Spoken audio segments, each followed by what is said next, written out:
Okay. இது வந்து great 11 and great 10 படிக்கிற ஸ்டூடெண்ட்ஸுக்காக போர்ட்லூப் அகாடமியால் நடத்தப்படுற ஒரு 6 மந்த் எஜுகேஷனல் ப்ரோக்ராம். சரிதானே? இந்த 6 மந்த்துக்குள்ள வந்து உங்களோட கிரேட் 10 கிரேட் 11 கம்ப்ளீட் சிலபஸ், முழு சிலபஸும் கவர் பண்ணப்படும். அடுத்தது வந்து பார்த்தீங்கன்னா உங்களுடைய கிளாஸஸ் வந்து எப்போ நடைபெறக்கூடிய டைம் டேபிள் வந்து நான் அடுத்து வர வகுப்புகளில் உங்களோட வாட்ஸ்அப் குரூப்பில் வந்து அதை பற்றி இன்ஃபார்ம் பண்ணுவேன். அடுத்த விஷயம் என்னென்னு பார்த்தீங்கன்னா இந்த சப்ஜெக்ட்ஸ் வந்து எப்படி வந்து நான் செலக்ட் பண்ணுவேன்டா உங்களோட ஃபைனல் பேப்பரில் கூட மார்க்ஸ் எடுக்கிற கொஷின்ஸை முதலாவதாக வந்து செய்வேன். அதுக்கு முன்னுரிமை கொடுத்து அந்த கொஷின்ஸ் வந்து முதலாவதாக டீச் பண்ணுவேன். குறைவான புள்ளிகள் வர கொஷின்ஸ் வந்து கடைசியாக செய்வேன். அப்போ இந்த வகுப்புறையில் வந்து கிரேட் 10 கிரேட் 11 ரெண்டு ஸ்டூடெண்ட்ஸும் பார்ட்டிசிபேட் பண்ணலாம். சரிதானே? நிறைய பேர் என்கிட்ட கேட்குறவ, அப்போ இது கிரேட் 11 கிளாஸா, நான் கிரேட் 10 படிக்கிறேன், கிளாஸில் பார்ட்டிசிபேட் பண்ணணுமான்ற மாதிரி கேட்குறீங்க. இது வந்து கிரேட் 10 கிரேட் 11 ரெண்டு பேருக்குமான கிளாஸ் ரூம்ஸ். ஏன்டா கிரேட் 11 படிக்கிறாங்களுக்கு கிரேட் 10 தேவை, 11 தேவை. At the same times grade 10 படிக்கிறாங்களும் வார வருஷம் கிரேட் 11 படிக்கப்படும். ஸோ இப்போவே படிச்சிங்கன்னா ஹெல்ப்ஃபுல்லாக. ஓகே. சரி, இதில் வந்து நாங்கள் முதலாவதாக படிக்க போகிற பாடப்பகுதி என்று பார்த்தீங்கன்னா எலக்ட்ரானிக்ஸ் ஸ்ப்ரெட்ஷீட்ஸ். எலக்ட்ரானிக் ஸ்ப்ரெட்ஷீட்னு சொல்கிறது என்ன? மின்னணு விரிதாள். சரியா? இது வந்து உங்களோட 10ஆம் ஆண்டில் இருக்கிற ஒரு பாடப்பகுதி, கிரேட் 10ல் இருக்கிற ஒரு பாடப்பகுதி. சரிதானே? முதலாவது வந்து பார்ப்போம், எலக்ட்ரானிக் ஸ்ப்ரெட்ஷீட்னா என்னன்னு பார்ப்போம். எலக்ட்ரானிக் ஸ்ப்ரெட்ஷீட்னு சொல்கிறது என்ன? எலக்ட்ரானிக் ஸ்ப்ரெட்ஷீட்னு சொல்கிறது நாங்கள் கம்ப்யூட்டரில் பாவிக்கிற ஒரு சாஃப்ட்வேர், ஒரு மென்பொருள். ஒரு மென்பொருளை தான் எலக்ட்ரானிக் ஸ்ப்ரெட்ஷீட்னு சொல்லுவோம். சரி, இந்த எலக்ட்ரானிக் ஸ்ப்ரெட்ஷீட்ஸுக்கு சில உதாரணம் கேட்டால் என்ன சொல்லலாம்? நீங்கள் தெரிஞ்சிருக்கீங்க, உங்களுக்கு ஆல்ரெடி வந்து பாவிச்சிருப்பீங்க. நீங்கள் ஆல்ரெடி யூஸ் பண்ணுற Microsoft Excel, Google sheets, Google ஷீட்டில், அடுத்து வந்து பார்த்தீங்கன்னா லிப்ரா ஆஃபீஸ் கேல், இதெல்லாம் வந்து எலக்ட்ரானிக் ஸ்ப்ரெட்ஷீட்ஸுக்கு வந்து உதாரணம். அப்போ இந்த எலக்ட்ரானிக் ஸ்ப்ரெட்ஷீட்டை பொறுத்தவரை அதில் வந்து பார்த்தீங்கன்னா டேட்டா டேட்டா வந்து எப்படி சேமிக்கப்பட போகுது? ரோ மற்றும் கோலம். அது வந்து வரிசை மற்றும் நெடுவரிசை. ரோஸ்ன்னு சொல்றது நிதை என்று சொல்லுவோம், கோலம்ஸ் என்று சொல்றது நிழல் என்று சொல்லுவோம். சரிதானே? அதை பற்றி நாங்கள் பார்ப்போம். ஓகே. அடுத்ததாக பார்க்க போகிற பாடப்பகுதி வந்து பார்த்தீங்கன்னா எம்எஸ் எக்ஸல்ன்றது ஒரு சாஃப்ட்வேர்னு சொன்னான். ஒரு சாஃப்ட்வேர் யூஸ் பண்ணணும்னாலே அதுக்கு வந்து ஒரு பர்பஸ் ஒன்று இருக்கு, ஒரு பயன்பாடு ஒன்று இருக்கு. அதே மாதிரி எம்எஸ் எக்ஸலுக்கு ஒரு பயன்பாடு இருக்கு. என்ன தேவைக்காக நாங்கள் ஒரு விஷயத்தை பயன்படுத்துகிறோம்டா அதுக்கு ஒரு தேவை இருக்கு. தான் இந்த விடயத்தை வந்து நாங்கள் பயன்படுத்தும். அதே மாதிரி இந்த எம்எஸ் எக்ஸல் சாஃப்ட்வேரை யூஸ் பண்ணுறோம்னா அதுக்கு வந்து ஒரு பயன்பாடு ஒன்று இருக்கு. என்னென்ன பயன்பாடுகளுக்காக எம்எஸ் எக்ஸல் சாஃப்ட்வேரை பயன்படுத்தும்? முதலாவது வந்து பார்த்தீங்கன்னா தரவுகளை பதிவு செய்கிறது. தரவுகளை பதிவு செய்கிறதுன்னு சொல்றது என்ன? Data entry. இப்போ உதாரணமாக ஒரு பாடசாலை எடுத்துக்கொண்டீங்கன்னா அந்த பாடசாலையில் படிக்கிற மாணவர்கள் பற்றின விவரங்களை எங்களோட எக்ஸல்ல நாங்கள் என்ன செய்யலாம்? இன்சர்ட் பண்ணி மேனேஜ் பண்ணலாம். சரியா? அடுத்தது வந்து பார்த்தீங்கன்னா கால்குலேஷன்கள் செய்கிறது, கணக்கீடு செய்கிறது. இப்போ உதாரணமாக அந்த பாடசாலை எடுங்க, அந்த பாடசாலையில் படிக்கிற மாணவர்களுக்கு வந்து பரீட்சை வந்து நடைபெறும். இந்த அந்த பரீட்சைகள் என்ன செய்ய போறாங்களா, அவங்க வந்து புள்ளிகள் வந்து எடுக்க போறாங்க. அந்த புள்ளிகளை வந்து கூட்டுறதுக்கு, அதாவது வந்து இப்போ உதாரணமா ஒரு மாணவனை தனித்துவம் எடுத்துக்கொண்டீங்கன்னா அந்த மாணவன் இப்போ 9 பாடங்கள்லையும் பெற்ற புள்ளிகள் எத்தனை அது கூட்டுறது. பிறகு ஒரு ஐசிடி என்ற ஒரு பாடம் எடுத்தீங்கன்னா அந்த ஐசிடி என்ற பாடத்தின் ஹையஸ்ட் மார்க்ஸ் எத்தனை, அதி கூடுதல் புள்ளிகள் எத்தனை, குறைஞ்ச புள்ளிகள் எத்தனை, இத்தனை பேர் வந்து ஐசிடி பாடத்துல பாஸ் பண்ணியிருக்கிறாங்க, பாஸ் பண்ணாங்கள்ட்ட சராசரி, இப்படியான விடயங்களை எல்லாம் கால்குலேட் பண்றதுக்கும் எக்ஸலை பயன்படுத்தலாம். அடுத்தது வந்து பாத்தீங்கன்னா பட்ஜெட். பட்ஜெட்னு சொல்றது என்னன்னா சில நிறுவனங்கள் கூடி எக்ஸலை பயன்படுத்து, அந்த எக்ஸலை பயன்படுத்தி ஒவ்வொரு நாளும் அந்த நிறுவனத்துக்கு எவ்வளவு வருமானம் வந்தது, எவ்வளவு செலவானது, ஸோ ப்ராஃபிட் எவ்வளவு, லொஸ்ட் எவ்வளவு என்றெல்லாம் கணக்கீடு செய்யறது, கால்குலேட் பண்றதுக்கும் எக்ஸலை பயன்படுத்தலாம். சரியா? அடுத்து சம்பள கணக்கு. சில இடங்கள்ல வந்து பாத்தீங்கன்னா சில நிறுவனங்கள் இப்போவும் தங்களுக்கு இந்த நிறுவனத்துல வேலை செய்யற ஊழியர்கள்ட்ட சம்பளங்கள், போனஸுகள், இபிஎஃப், இடிஎஃப் இதுகளை வந்து கணக்குறதுக்கு கூட இப்போ எக்ஸலை பாவிக்கிறாங்க. அடுத்தது வந்து பாத்தீங்கன்னா வரவு செலவு. ஒவ்வொரு நாளும் எவ்வளவு வருமானம் வருது, எவ்வளவு செலவு வருது என்றதை வந்து பதிவு செய்து பராமரிக்கிறதுக்கும் எக்ஸலை வந்து பாவிக்கிறோம். அடுத்து வந்து பாருங்க வரைபடங்களை உருவாக்கும். வரைபடங்கள் என்று சொல்றது என்ன? Charts, graph. நீங்களே அவதானிச்சிருப்பீங்க, இந்த கிரேட் ஓ லெவல் எக்ஸாம் முடிஞ்ச உடனே ரிசல்ட்ஸ் வந்தானே, ரிசல்ட்ஸ் வந்த உடனே பாருங்க இந்த ஒவ்வொரு பாடசாலைகளும் தங்களோட பாடசாலையில் எவ்வளவு நைனி வந்தது இதெல்லாம் சமூக வலைதளம், ஃபேஸ்புக் மாதிரியான சமூக வலைதளங்களை பதிவிடுவாங்க. அப்படியான இடங்கள்ல வந்து பார்த்தீங்கன்னா சில இடங்கள்ல வந்து வரைவுகள் போட்டிருப்பாங்க. இப்போ பார் சார்ட் அதுகளை யூஸ் பண்ணி கம்பேர் பண்ணிருப்பாங்க, ஒப்பிட்டு பார்த்துருப்பாங்க. போன வருஷத்தோட இந்த வருஷத்துல எங்களுக்கு சித்தி வீதம் இவ்வளவு உயர்ந்திருக்குதா, குறைஞ்சிருக்குதா என்று ஒப்பிட்டு காட்டியிருப்பாங்க. அப்படியான வரைவுகளை உருவாக்குறது, இப்படியான தேவைகள் எல்லாத்துக்கும் எக்ஸலை பயன்படுத்தலாம். சரியா? அடுத்தது வந்து பாத்தீங்கன்னா தரவுகளை வந்து வரிசைப்படுத்துறேன்னு சொல்றது என்னண்டா, ஏறு வரிசை இறங்கு வரிசையில் வந்து ஏறு வரிசை என்று சொல்றது என்ன? குறைஞ்சதுலேருந்து பெருசு காண போகும். இறங்கு வரிசைன்றது பெருசுலேருந்து சின்னன் காணவா. இப்படி ஏறு வரிசை இறங்கு வரிசை போன்ற செய்யறதுக்கும் வந்து நாங்கள் வந்து எக்ஸலை பயன்படுத்தலாம். சரியா? அடுத்து வந்து பாத்தீங்கன்னா மின்னணு விரிதாள்கிட்ட மென்பொருள்களுக்கு உதாரணம் என்று பார்த்தா Excel, Numbers, LibreOffice Calc, Open Office Calc இதெல்லாம் உதாரணங்கள் மின்னணு விரிதாள்கள். இப்போ எக்ஸலண்ட் சொல்றது வந்து பாத்தீங்கன்னா பிரபலமான நிறுவனம் மைக்ரோசாஃப்ட். நீங்க எல்லாருமே மைக்ரோசாஃப்ட் பற்றி அறிஞ்சிருப்பீங்க. மைக்ரோசாஃப்ட் தான் நாங்கள் இன்றைக்கு பரவலாக யூஸ் பண்ணி கொண்டிருக்கிற இந்த விண்டோஸ், மைக்ரோசாஃப்ட் ஆஃபீஸ் போன்ற மென்பொருட்களை உருவாக்கிய ஒரு நிறுவனம். அதே மாதிரி ஆப்பிள்ங்கிறது இன்னொரு நிறுவனம், அது நம்பர்ஸ் என்ற ஒரு மென்பொருளை உருவாக்கி. அதே மாதிரி டாக்குமெண்ட் ஃபவுண்டேஷன் என்ற ஒரு நிறுவனம் தான் லிப்ரோ ஆஃபீஸ் கேல்கை உருவாக்கினது. அதே மாதிரி அப்பாச்சி ஃபவுண்டேஷன் என்ற நிறுவனம் ஓப்பன் ஆஃபீஸ் கேல்கை உருவாக்கும். உங்களோட பாடப்பகுதியில வந்து நாங்கள் படிக்க போற மென்பொருள் இதில் என்னென்னா எக்ஸல், லிப்ரோ ஆஃபீஸ் கேல்க். இந்த ரெண்டு மென்பொருளையுமே உங்களோட பாடப்பகுதியில் நாங்கள் படிக்க போறோம். சரி, இனி நாங்கள் எக்ஸலுக்குள்ள வந்து மூவ் பண்ணணும். சரிதானே? எக்ஸல்ன்றதுக்குள்ள மூவ் பண்ணணும். முதலாவது வந்து நீங்கள் ஒரு மென்பொருள் ஒன்றை வந்து பயன்படுத்துறதுக்கு முதல் அந்த மென்பொருள் வந்து உங்களோட கணினியில நிறுவப்பட்டிருக்கும்.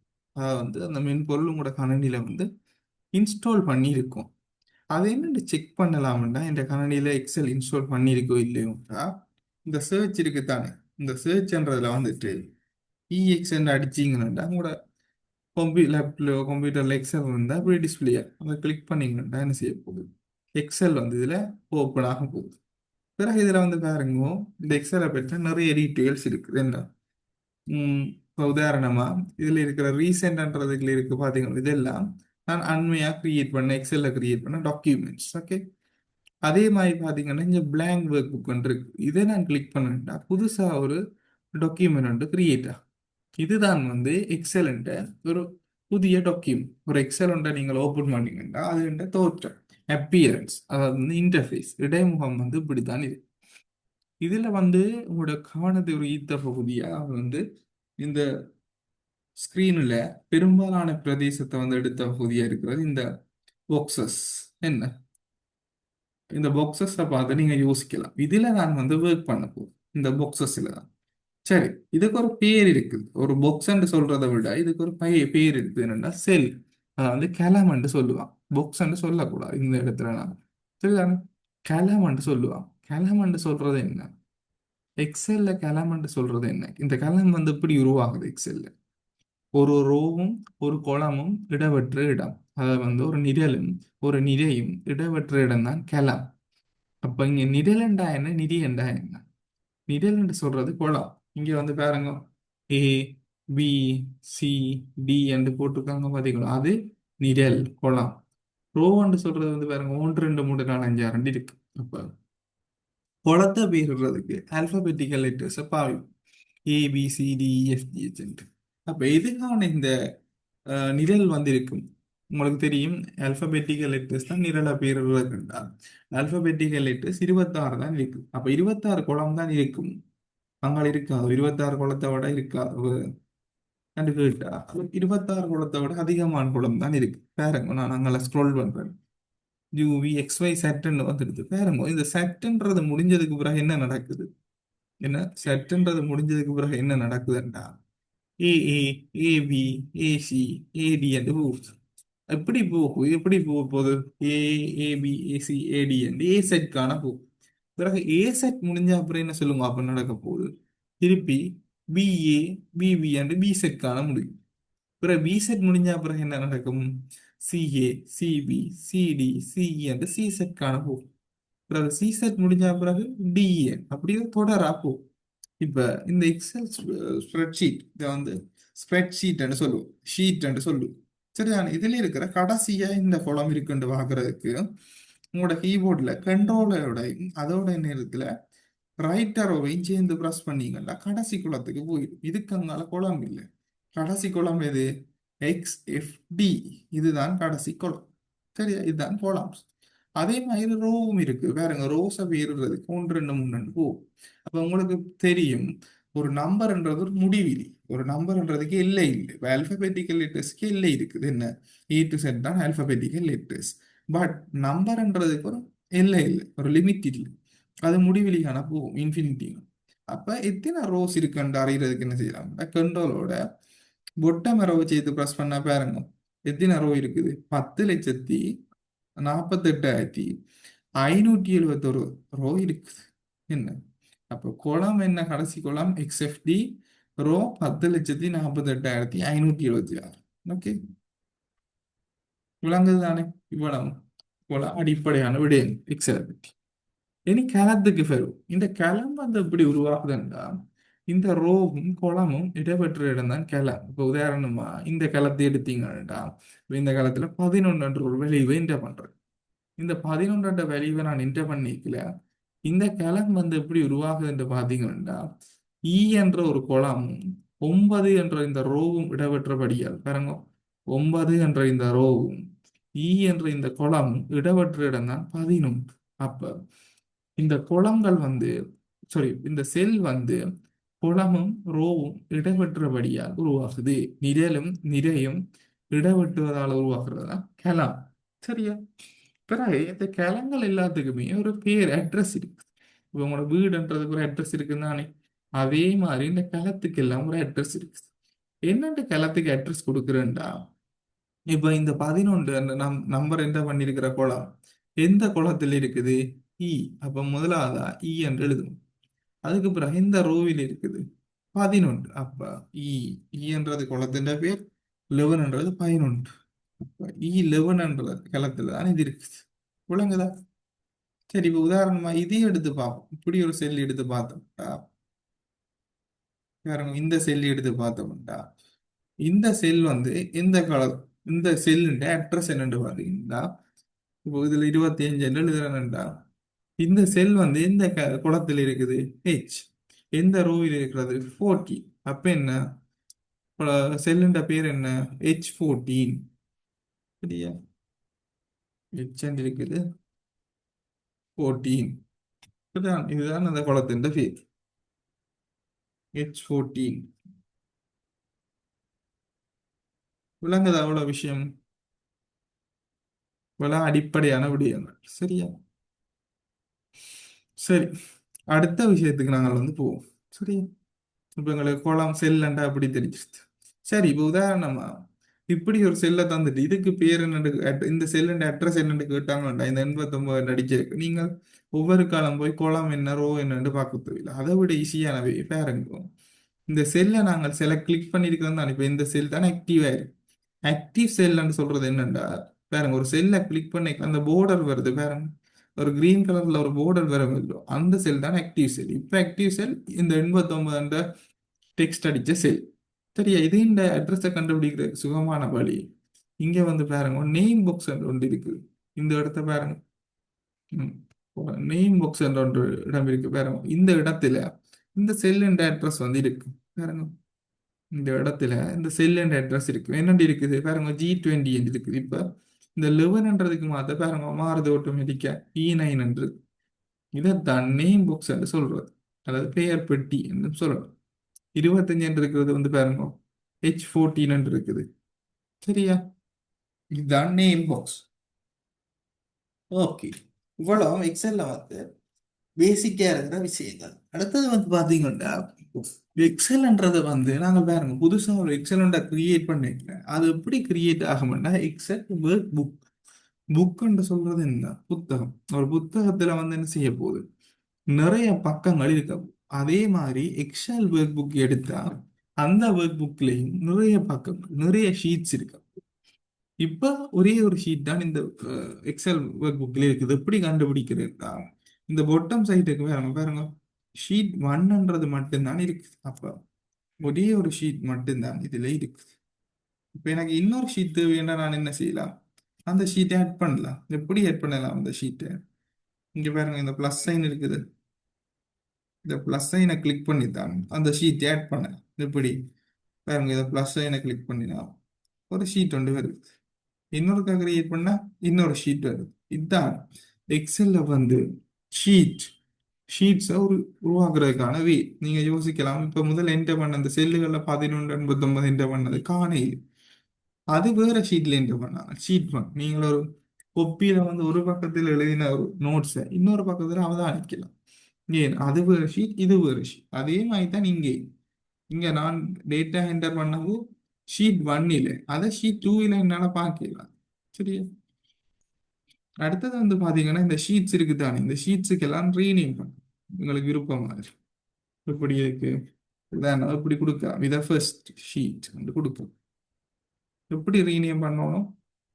இந்த இந்த ஷீட் இருக்கு தானே, இதுல கிளிக் பண்ணி போட்டு ரைட் கிளிக் பண்ணீங்கன்னா அப்படி ஒரு ஆப்ஷன் வரும். இதுல ரீநேம்ன்றதை கொடுத்தீங்கன்னா ரீநேம் பண்ணலாம். இப்படி ஃபர்ஸ்ட் ஷீட் மாதிரி, செகண்ட் ஷீட். இப்போ ஷீட் த்ரீக்கு ரீநேம் பண்ணணும்னா ரைட் கிளிக் பண்ணா வரும். ரீநேமை கொடுத்தோம்னா தேர்ட் ஷீட். இந்த தேர்ட் ஷீட் இந்த வரும். ஓகே. பிறகு வந்து பாருங்க, இந்த ஷீட் டேப் மட்டும் கலர் கொடுக்கலாம். இப்படி ரைட் கிளிக் பண்ணா பாருங்க, டேப் கலர் இல்லை வருது. அதுல ரெட்டை கொடுத்தா அந்த ஷீட் ரெட்டா வரும். கிரீனை டெப் கலர்ல வந்து பாருங்க, கிரீனை கொடுத்தா அது கிரீனா வரும். இப்போ ஃபிஷ் ஷீட்ன்றதுக்கு வந்து அதுக்கு வந்து நான் டெப் கலர் இல்லை, ப்ளூவை கொடுக்குறேன்னு பாருங்க, ப்ளூ கலர்ல வருது. அப்படி ஷீட்டுகளுக்கு வந்து இந்த ஷீட் நேமுக்கு வந்து கலரும் கொடுக்கலாம் உங்களால். அதே மாதிரி வந்து பாத்தீங்கன்னா, இவங்களுக்கு ஒரு ஷீட் தேவையில்லாட்டி அழிக்கலாம். இப்போ இந்த நாலாவது அந்த ஷீட் வந்து எனக்கு தேவையில்லாட்டி இந்த ஷீட்ல இதுல வச்சு ரைட் கிளிக் பண்ணுறேன். ரைட் கிளிக் பண்ண அப்படி ஒரு மெனு வருது. இதுல டிலீட்ன்றதை கொடுத்தீங்கன்னா அந்த ஷீட் அழிஞ்சிட்டு பாருங்க கேக்குது. அஹ்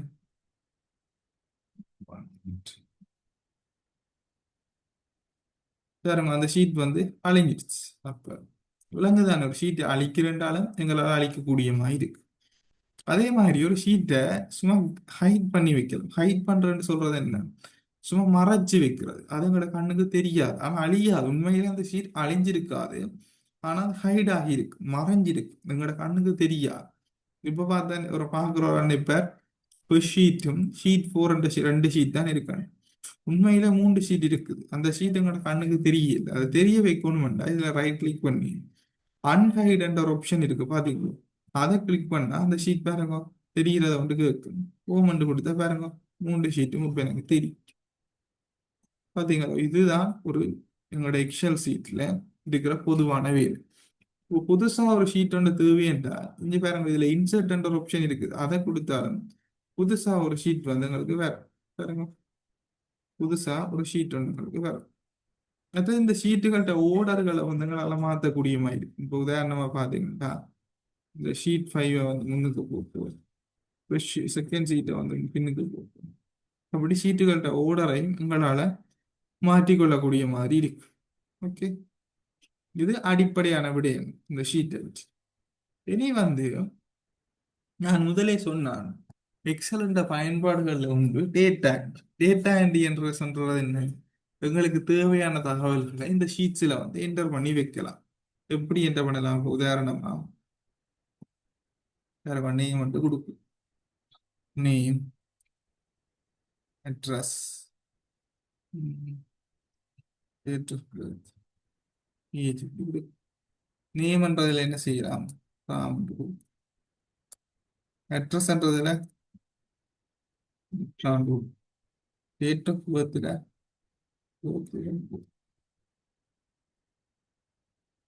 சரி,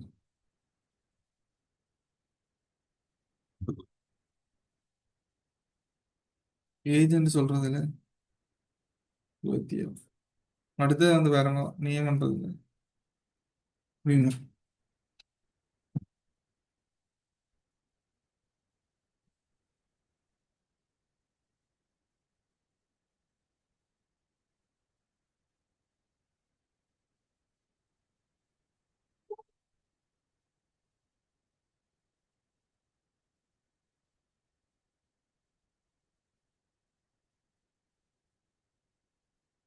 பாத்தீங்களா இப்படி வந்து நோமலா வந்து எங்களால வந்து ஒரு ஷீட்ன்றதுல வந்து டேட்டா வந்து என்டர் பண்ணி கொள்ளக்கூடிய மாதிரி இருக்கு, உள்ளீடு செய்து கொள்ளக்கூடிய மாதிரி இருக்கு. பிறகு இந்த டேட்டாவுக்கு வந்து நான் ஒரு border ஒன்று கொடுக்க போறேன். அது என்ன செய்யலாம்?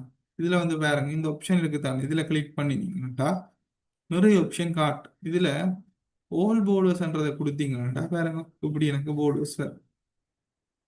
அடுத்த வந்து பாத்தீங்கன்னா இந்த நேம் அட்ரஸ் இதெல்லாம் இந்த டேபிள் ஹெடிங்ஸ், அட்டவணை தலைப்புகள்.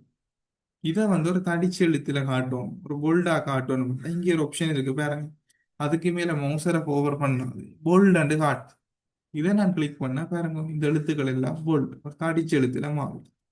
அதே மாதிரி இன்னொரு ஆப்ஷன் இருக்குது அங்கால பக்கத்துல வந்து பாத்தீங்கன்னா இட்டாலி. இந்த இட்டாலிக்குன்றதை கிளிக் பண்ணா என்ன செய்யும்டா இந்த எழுத்துக்கள் ஒரு சரிவா மாறும் பாருங்க, ஒரு சரிஞ்ச எழுத்துல இந்த எழுத்துக்கள் எல்லாமே மாறிடுச்சு. அதே மாதிரி அண்டர்லைன் ஒன்று இருக்கு. அண்டர்லைனை கிளிக் பண்ணா பாருங்க இந்த ஹெடிங் ஒவ்வொன்றுகளையும் கோடுகள் வரும். பாருங்க அண்டர்லைன்லயே ரெண்டு ஆப்ஷன் இருக்கு, single underline, double underline. Single அண்டர்லைன்டா ஒரு லைன் வரும், டபுள் அண்டர்லைன்டா ரெண்டு லைன் வரும். பாருங்க இப்ப ரெண்டு லைன் வந்துருக்கு சரியா.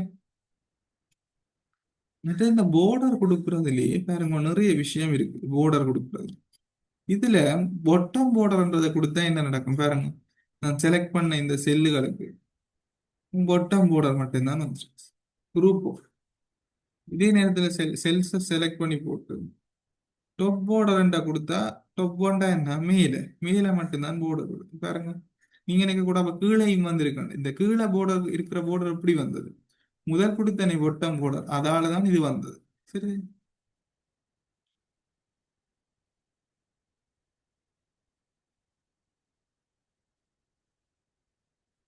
அதுக்கு பிறகு வந்து பாத்தீங்கன்னா இங்கால ரைட் border.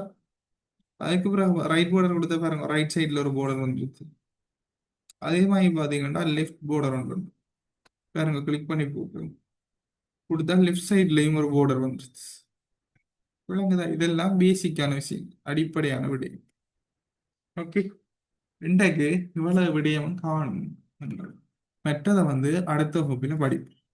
இப்போ என்னுடைய வேலை வந்து பாத்தீங்கன்னா உங்களோட கிரேட் லெவல் சிலபஸ் முழுக்கதையும் நான் கம்ப்ளீட்டா முடிச்சு தருவேன்.